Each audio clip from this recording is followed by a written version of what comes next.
Hai guys, kembali lagi di channel Trading Camp. Di video kali ini kita akan membahas market update baik secara teknikal dan juga fundamental. Oke, minggu kemarin kita ada event yang cukup besar ya, yaitu US election atau pemilu presiden di Amerika Serikat. Nah, jadi secara fundamental ada yang berpendapat bahwa kemenangan dari Donald Trump itu membawa efek positif di dalam kripto. Teman-teman bisa mengecek di website seperti Investopedia. Nah, di sini dia juga membahas efek dari kemenangan Donald Trump. Nah, di sini yang paling kita harus tahu adalah bahwa selama ini SEC kan kita tahu ya kalau mereka itu selalu membuat kebijakan-kebijakan yang menyusahkan exchange kripto, trader kripto gitu ya. Nah, di sini Donald Trump itu dia berjanji kalau misalkan dia menang, dia akan mengganti Gary Gensler sebagai pemimpin di SEC. Nah, selain itu juga walaupun dulu si Donald Trump itu dia pernah skeptis dengan kripto, tapi di 2024 ini dia menjadi presiden yang pro terhadap kripto. Nah, nanti linknya bisa teman-teman baca di kolom deskripsi ya. Itu untuk efek dari Trump terhadap harga Bitcoin dan kripto secara keseluruhan. Nah, sekarang kita bisa cek secara fundamental di minggu ini ada beberapa event yang tanda merah atau high volatile. Nah, untuk hari ini itu newsnya hanya di NZD, itu adalah New Zealand dollar ya. Jadi untuk currency New Zealand. Hari ini untuk USD-nya masih kosong. Untuk hari Selasa itu USD juga masih kosong, cuman ada FOMC. Tapi ini bukan hal yang penting ya. Yang penting FOMC itu cuman dari Jerome Powell. Selain itu bisa dipastikan tidak ada efek terhadap market. Nah, yang paling penting untuk minggu ini yang teman-teman harus tandai dan waspadai itu ada di hari Rabu. Itu ada CPI, lalu di Kamisnya ada PPI. Nah, CPI ini atau Consumer Price Index ini cukup berpengaruh ya, karena data ekonomi ini sangat menentukan bagaimana para pelaku pasar mengambil tindakan. Nah, nanti CPI ini forecast-nya adalah sama ya dengan bulan sebelumnya. Nah, nanti ini teman-teman bisa cek di sini. Nah, di sini ada actual greater than forecast. Jadi maksudnya kalau nanti harga aktualnya itu dia datanya lebih besar dari forecast, berarti itu good untuk USD.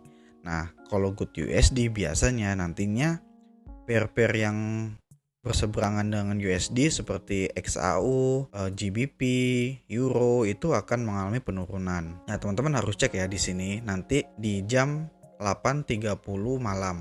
Nah, di hari Rabu dan Kamis. Lalu yang terakhir di hari Jumat dini hari jam 3 pagi itu ada Fed Chair Powell speak ya. Nah, ini juga teman-teman harus waspadai. Biasanya kalau Jerome Powell itu ada speak atau speech gitu pasti market akan volatil. Nah, lalu setelah kita cek fundamentalnya, kita coba baca secara teknikalnya seperti apa.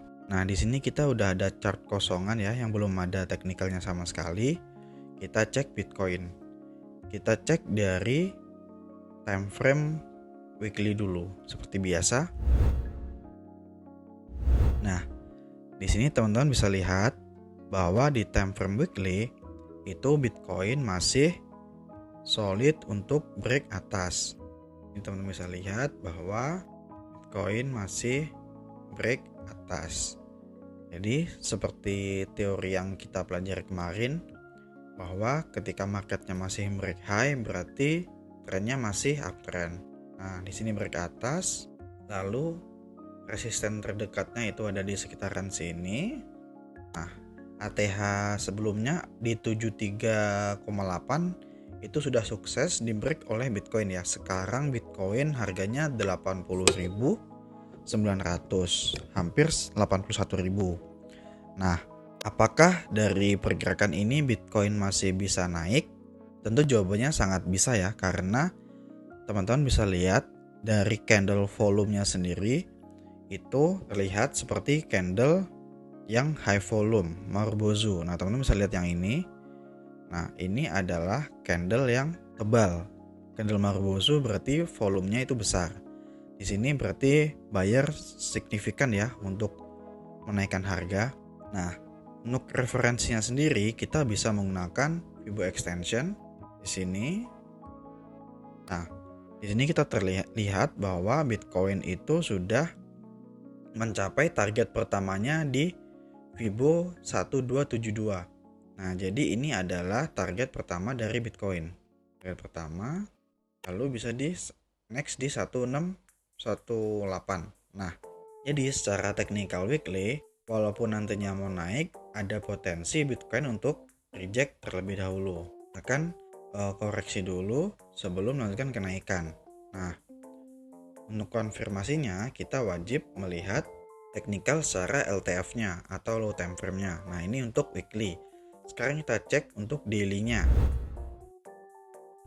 Nah, di sini teman-teman bisa lihat untuk daily Bitcoin itu candle-nya masih sama ya, masih candle bullish dengan body yang tebal. Nah, untuk daily-nya sendiri, support terdekatnya Bitcoin itu teman-teman bisa lihat SND-nya di sini.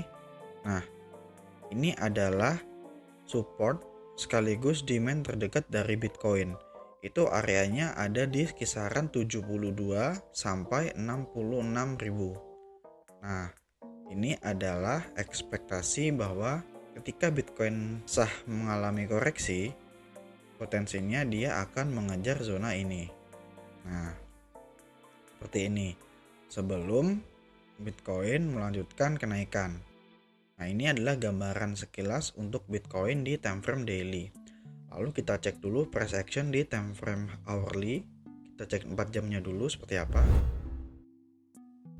Nah, ini 4 jamnya. Nah, di 4 jamnya ini juga masih terlihat sangat strong up ya. Di sini kita bisa lihat bahwa market membentuk rally base rally. Nah, ini belum ada tanda-tanda pelemahan dari Bitcoin ya. Di candle H4 pun belum ada tanda candle bearish. Nah, lalu kita bisa cek di time frame H1 apakah ada tanda.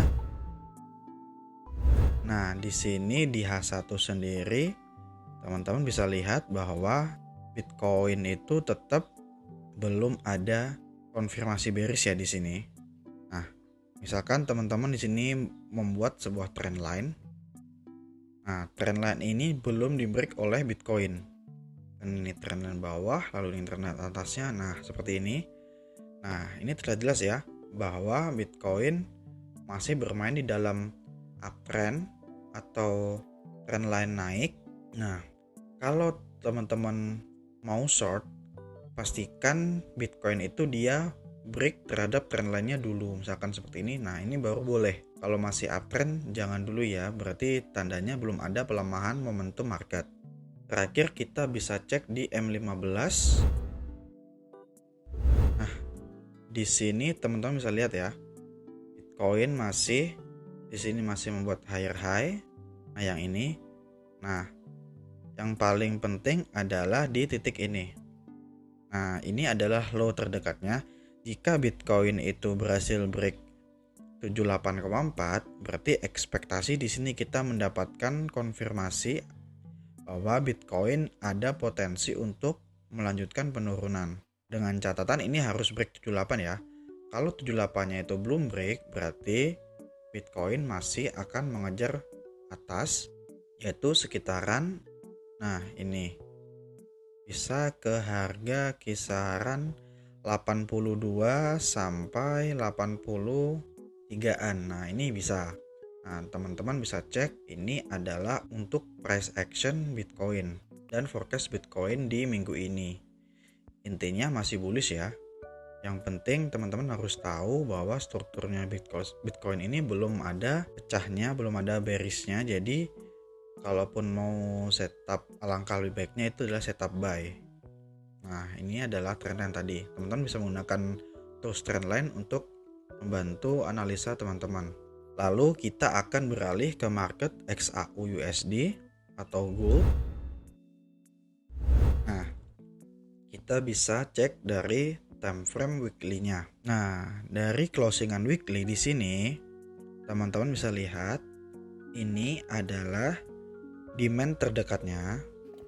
Lalu di closingannya yang ini, nah, adalah tanda bahwa seller dominan. Jadi ini muncul pattern yang selama ini kita selalu gunakan, yaitu Three River Evening Star. Nah, ini adalah pattern reversal dari pergerakan bullish ke bearish ya. Jadi kalau dari candlestick patternnya di time frame weekly ini adalah bearish untuk gold. Jadi ekspektasi kita bahwa minggu ini gold akan melanjutkan penurunannya.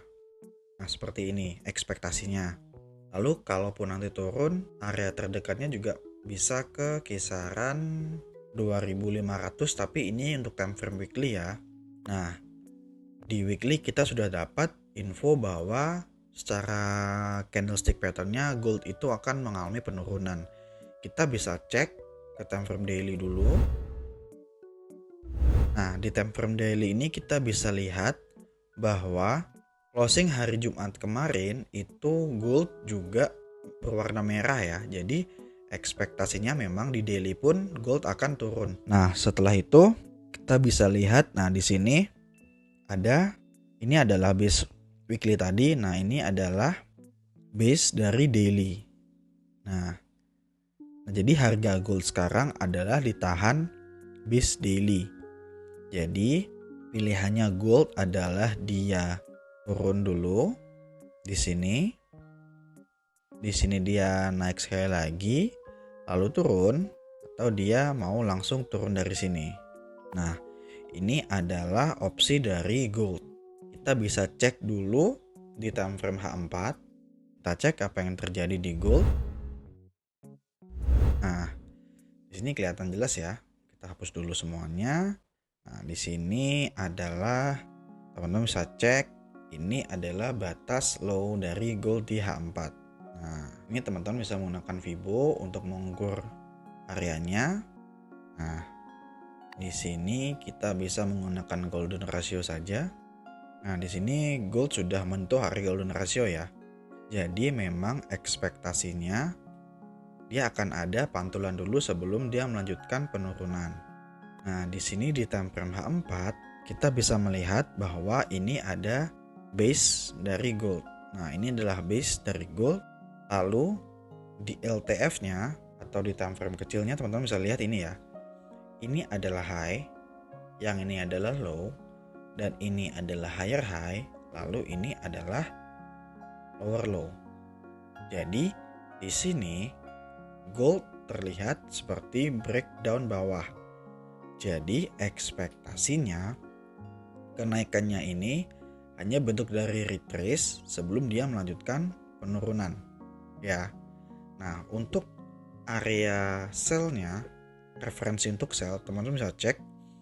Yang pertama bisa menggunakan Fibo di sini, tarik dari atas. Kita aplikasikan pelajaran kemarin. Ini adalah A, yang ini adalah B. Lalu teman-teman bisa tarik dari sini A ke B.